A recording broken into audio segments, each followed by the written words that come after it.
Bonjour tout le monde, bonjour, deuxième vendredi du mois de novembre. À la capsule de la semaine passée, je vous ai bien dit que c'était le thème du... Wow! Désolé, on est dans les mains. Le thème du mois, c'était le mois des morts et que les capsules allaient graviter autour de ça.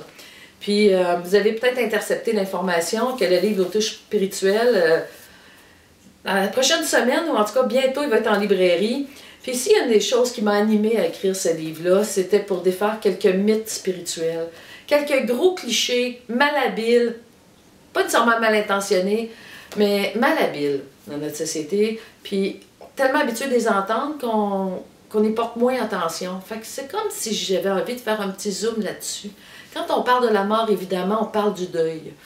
Et il y a beaucoup de recherches, il y a beaucoup de livres écrits sur le deuil, puis c'est génial. C'est tellement complexe un deuil, puis c'est tout sauf linéaire. Je sais qu'on entend souvent parler des étapes du deuil, mais puis on parle souvent de chemin de vie. On est porté à mettre beaucoup de linéaire dans ça. Mais vous savez, la vie, c'est aussi une pulsation. Des fois, on est au plus près, des fois, on est au plus loin, des fois, on va par en dedans, des fois, on va vers l'extérieur. Il y a un battement, comme le battement de notre cœur. Et un des clichés que j'entends beaucoup, c'est il n'a pas fait son deuil encore, ou elle n'a pas fait son deuil. Quand quelqu'un a vécu une mort, quand je dis mort, c'est comme je vous disais la semaine passée, c'est pas nécessairement une mort physique ou la perte d'un être cher, c'est aussi les deuils qui nous suivent tout le long de notre vie, suite à des changements majeurs de situation. Et quand moi j'entends quelqu'un me dire « Moi, mais tel n'a pas fait son deuil », les cheveux me dressent sur la tête. C'est un des clichés qu'on se doit, comme humain, comme société, de corriger. Un deuil, c'est pas un breaker off and on. Là, ça, c'était de l'anglicisme. Ça, je fasse mon deuil des anglicismes éventuellement. Mais ce que je veux vous dire, c'est qu'un deuil, là, c'est pas quelque chose qui est fait ou pas fait.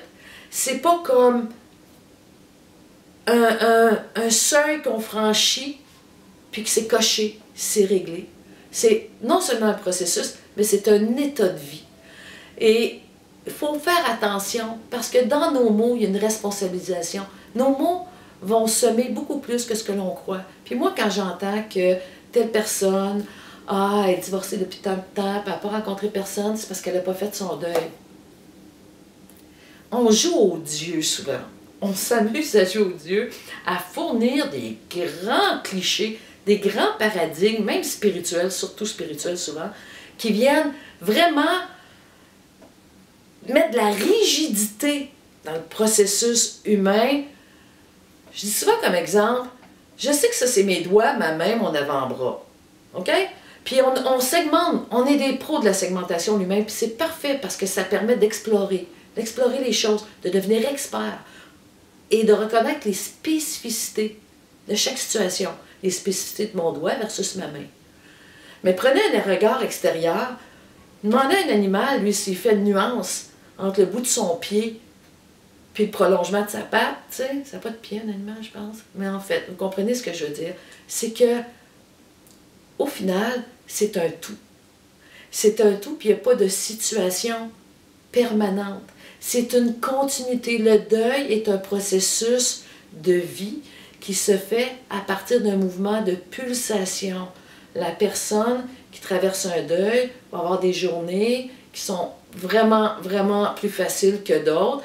Dans l'espace-temps, tu sais, quelqu'un qui est dans une grande émotion des années après, mais on se dit, voyons donc, elle n'a pas fait son deuil, ou ça devrait être réglé depuis tout ce temps-là. Non. Vous savez qu'il y a des recherches scientifiques qui ont été faites, puis ces recherches-là ont prouvé que l'émotion n'a pas de notion d'espace-temps. Si vous vivez une émotion, il y a une activité cérébrale. Si vous faites revivre la personne, si vous faites revivre à la personne la même émotion des années après, elle va avoir la même activité cérébrale. L'émotion n'a pas de notion d'espace-temps. Alors, on peut-il juste mettre un petit peu plus de douceur, de souplesse dans notre façon d'affirmer des choses au nom d'une réalité que quelqu'un proche, ou qu'on vit soi-même aussi, vis-à-vis nous-mêmes, pour tout simplement un petit peu plus de douceur, un petit peu plus de nuance, pour mieux s'accueillir soi-même et les autres à travers un passage qui est extrêmement difficile, qui est le passage du deuil. de continuer son chemin. Je vous salue, on revient sur le sujet un petit peu plus loin encore la semaine prochaine. Merci!